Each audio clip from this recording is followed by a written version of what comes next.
Today we're going to paint an apple differently, and I'm going to show you how to do it. We're going to zoom through this. Let's get started.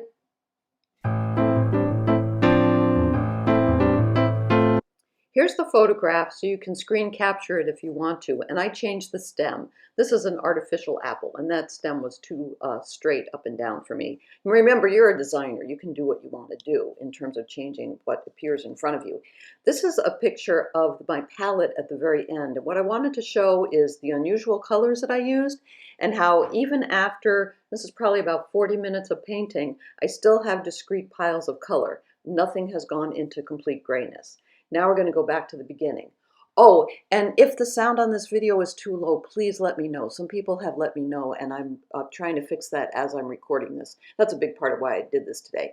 So why is this apple painted differently? Well, this apple is painted differently because I didn't use any cadmium red in it at all, and I didn't use any yellows. Now, normally when I would paint an apple, I would go toward those kinds of colors. And I decided what I wanted to do was I wanted to paint an apple differently, meaning I kind of didn't want to make a warm apple. I wanted to make a cold apple or a cool apple using cool colors.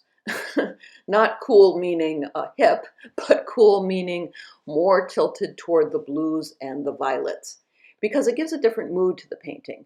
This isn't a very exuberant looking apple. It's more like, let's call it a moody apple. So I'm finding the value shapes, and I've done my mixes on the side. The plate, remember what I'm always doing with photographs is I'm not matching to the photograph, but I am matching to value. So I'm the designer here. I knew I wanted to punch up the red coolness of the apple, and I also wanted to punch up how dark and also how leaning toward Prussian blue the plate was.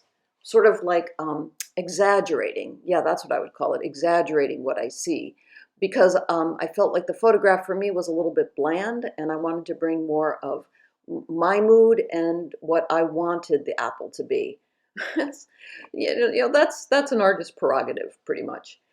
But what I'm doing here is I am using a lot of thick paint, and there's a lot of thought behind this. First of all, like I said, I've kept the apple cool, so there's no yellow. The only yellow in that apple is a Naples yellow. There's no bright yellow in that apple at all. I don't think there's any bright yellow in this painting at all, actually. Then what I also did with the plate was I brought in Prussian blue and cooled things down by adding some oranges to it, because I knew that I wanted the plate to be more neutralized than the apple. If I can surround a colorful object with something that's more neutralized, that apple will appear more red. Now what's also happening, as you know, because you're a painter and you're watching this, is reds are so fugitive. By the time you're getting near the end of the painting, the red that you thought looked so great is started to dry and isn't nearly as red anymore. Oh, those reds, they just don't stay. And even tomorrow they'll probably be a little bit more faded. But so I did go back and put in a few more strokes of colors that I already had. I didn't mix anything new, but I did put sometimes another coat in key areas that I wanted to. It's not going to change the value in any way, but it will change the brightness of the color. I went back and made some adjustments to that, because at this point in my life, I don't want to paint watercolors that look washed out.